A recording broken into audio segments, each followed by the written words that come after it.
For our spinal twist, we do this seated, and it's a very active movement. We're using, of course, our obliques to create this movement, trying not to flop it with the arms or use momentum for it. It's slow and controlled, just like everything in Pilates. Our legs can be straight out, parallel, or in Pilates stance. You can do feet pointed or flexed. I usually do flexed. It just keeps the legs really active and drawing those toes back towards the knees or the hips. And as always, lots of different variations you can do with the arms here as well. But essentially, you're going to twist as you double pulse and exhale, and then inhale back to center. You want to inhale to sit up tall, and if need be, they can sit up on something, a towel or a blanket, so that they can find that long spine. They can also bend the knees. Great option. If they have tight hamstrings, much better to bend the knees and find that length, because after all, it's Pilates. We're working on posture and how to activate the core and the powerhouse to maintain and help us keep that posture. So the posture is more important than getting the legs straight. Feel free to sit up on something or bend the knees. I'm gonna show this bent knees because that's how I usually show it in class, to show this option.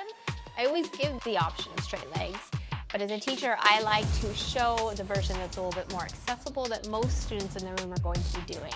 So if I do the full version, a lot of people will automatically do that. They'll follow the teacher. So tell them that they can bend the knees for sure, or they can keep the legs straight.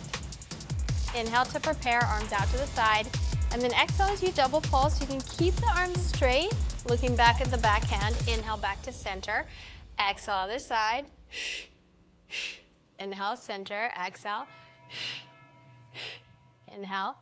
You can also bend the back elbow, and I like this version because it helps, I think, feel that twist a little bit more. It's like you're pulling back with the elbow. Breathing's the same. You'd inhale to lengthen, exhale, double pulse. Inhale. Inhale. Inhale.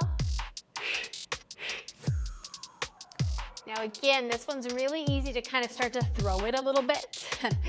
and the problem with doing the elbow is with the elbow, you can get a little more momentum. So sometimes you'll see them kind of jam in a little bit more when we're doing the elbow, and we really want to enforce and reiterate over and over that it's coming from here, not from the arms, not even from the shoulders, right here.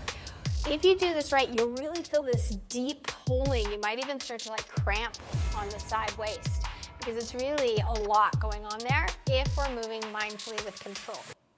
And of course, the whole time we're sitting up tall. As we start to do this, you'll see people start to drop a little bit. So try to maintain that lift. The other thing we want to think about is the box. Now the box is twisting, but in relationship to each other, the shoulders stay level and the pelvis stays level. Usually when we twist, that side waist collapses a little bit. So you might see, and again, I'm exaggerating this a bit so that you can see it. But you'll kind of see them dip to one side. I'm gonna keep both sides of the waist long, lift up on both sides from the sit bones all the way up through the rib cage, all the way up to the top of the head. Sometimes instead of cueing from the top of the head, it can be helpful to cue from the tops of the shoulders to lift. And that way they're kind of lifting both shoulders instead of starting to collapse. So what that would look like when they twist, just to show you, is kind of this.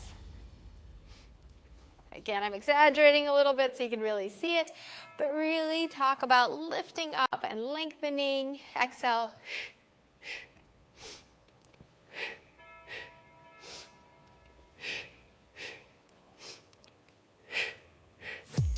I also like to add in some arm circles here sometimes. You can add in some very light weights. So again, lots of different options here. Get creative and have fun with it.